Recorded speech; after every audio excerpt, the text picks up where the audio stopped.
I heard about the formation of the Peace Summit, and I was like, is that PIEC?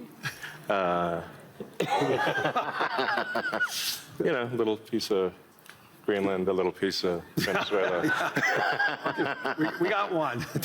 All we want is peace. Yeah, so, I mean, I guess a rough way to think about it is 100 miles by 100 miles, or call it, I don't know, 160 kilometers by 160 kilometers of solar is enough to power the entire United States. So the 100 mile by 100 mile area is, I mean, you could take basically a small corner of Utah, Nevada, New Mexico. Obviously, you wouldn't want it all in one place, but it is a very small percentage of the area of the U.S. to generate all of the electricity that the U.S. uses. And the same is true, actually, I mean, for Europe. You could take a small, you could take relatively unpopulated areas of, say, Spain and Sicily, and generate all of the electricity power that Europe needs. So why don't you think that there's a movement towards that here and in the United States? Well, there is. As it is in China. Well, unfortunately, in the U.S., the tariff barriers for solar are extremely high, and that makes the economics of deploying solar so artificially high, because China makes almost all the solar, What would it take for Europe or the U.S. to build it commercially, if it's that scale? Yeah, I think. Well, I can tell you what we're going to do, you know, at SpaceX and Tesla is we're building up large-scale solar. Right. So the SpaceX and Tesla teams both separately are working to build to 100 gigawatts a year of solar power in the U.S., of manufactured solar power.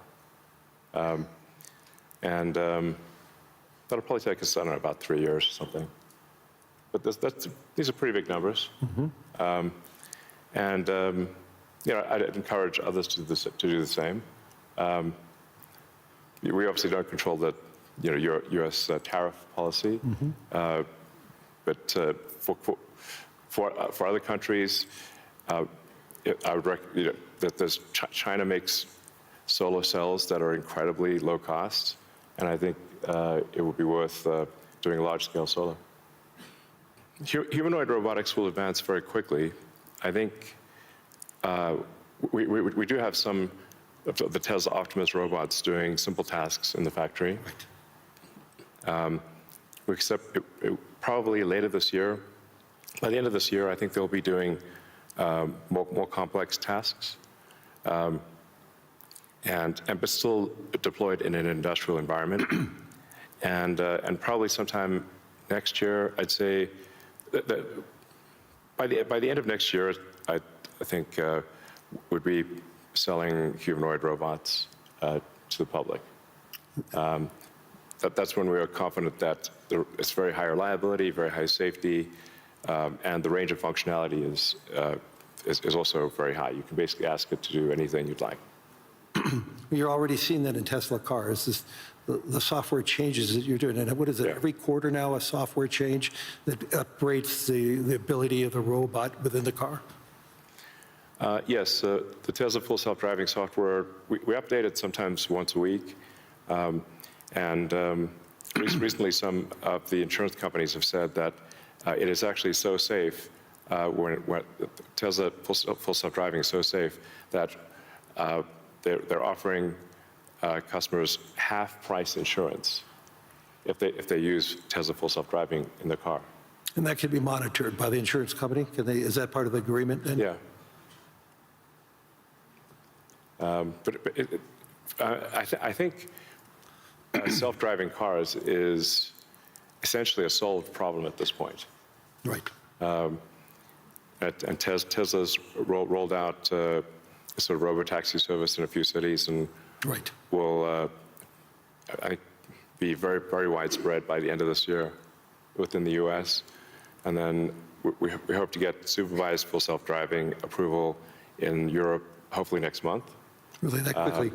Yeah, and then maybe a similar timing for China, hopefully. Well, the key breakthrough that's the major breakthrough that SpaceX is hoping to achieve this year is full reusability.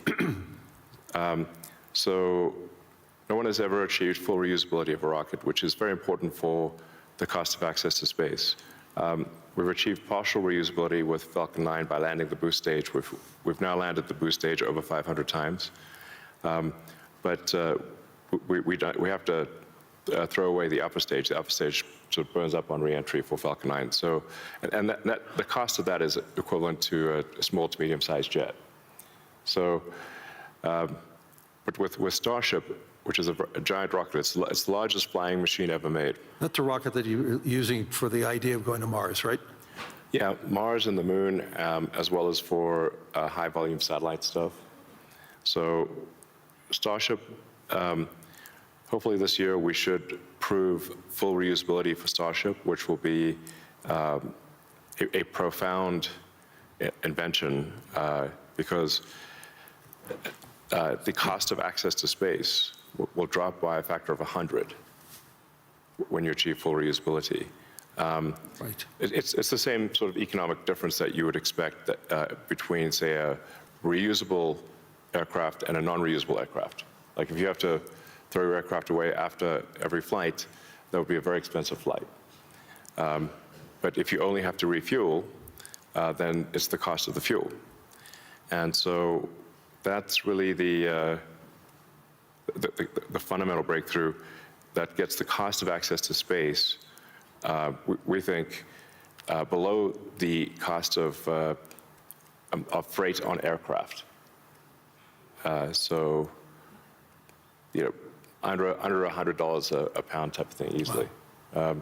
So it makes putting large satellites into space very low, very cheap.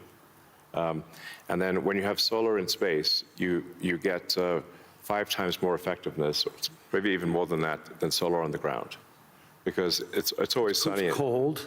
And It's always sunny, so you don't have a day-night cycle or seasonality or weather, and you get about 30% more power in space because you don't have atmospheric attenuation of the power. Right. The net effect is solar is 5 times more.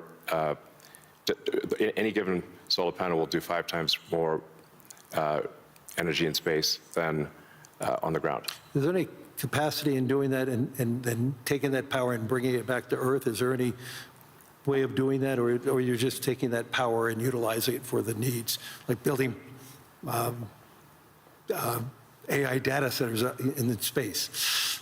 I think the case, it's a no-brainer for building solar-powered AI data centers in space, because as you mentioned, it's also very cold in space. If you're in the shadow, then it's very cold in space, just 3 degrees Kelvin.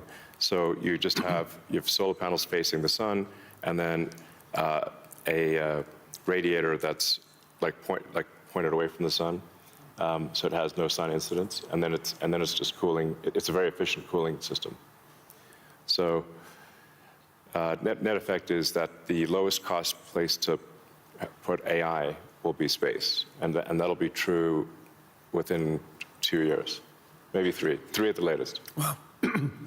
So looking 10 or 20 years out, how would you describe success with AI or space technology, and where do you see it? Are you more certain what's going to happen in the next 3 years, or 5 or 10? I don't know what's going to happen in 10 years, but the rate at which AI is progressing, I think we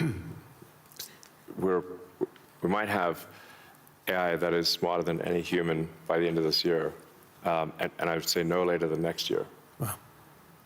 Wow. And then probably by 2030 or 2031, call it 5 years from now, AI will be smarter than all of humanity collectively. I mean, as a kid, I read a lot of science fiction, sci-fi fantasy books. Yep, we talked about that. And comic books, and I always liked technology. I didn't expect to be where I am today. That seems incredibly implausible. But yeah, I was inspired by reading about books about the future, about science fiction, and And I guess I want to make science fiction, not fiction forever, at some point turn science fiction to science fact.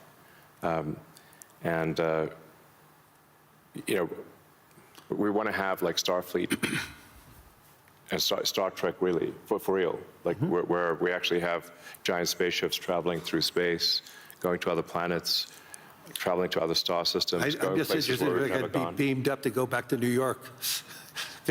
I'd like to just be beamed back to New York instead of flying. Yeah. Talking about Star Trek.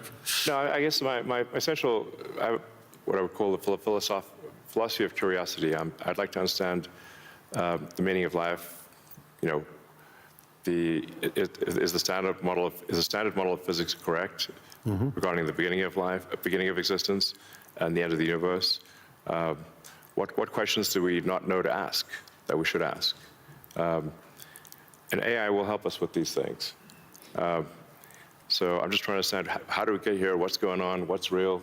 Are there aliens? Maybe there are. And if we've got spaceships that are traveling to other star systems, we may encounter aliens, or we may find many long dead alien civilizations. But I just want to know what's going on. I'm curious about the universe, and that's my philosophy. Do you see yourself ever going to Mars in your lifetime? Yeah, I mean, I would say like, That's a long commitment. I've been asked. Isn't that 3 years each way? It's 6 months. 6 months, that's all it is? Yeah, 6 months, but the planets only align every 2 years. Okay. So, yeah, I've been asked a few times, like, do I want to, die on Mars? And I'm like, yes, but just not on impact. I think my last words would be, I would encourage everyone to be optimistic and excited about the future. Good. And generally, I think for quality of life, it is actually better to err on the side of being an optimist and wrong rather than a pessimist and right.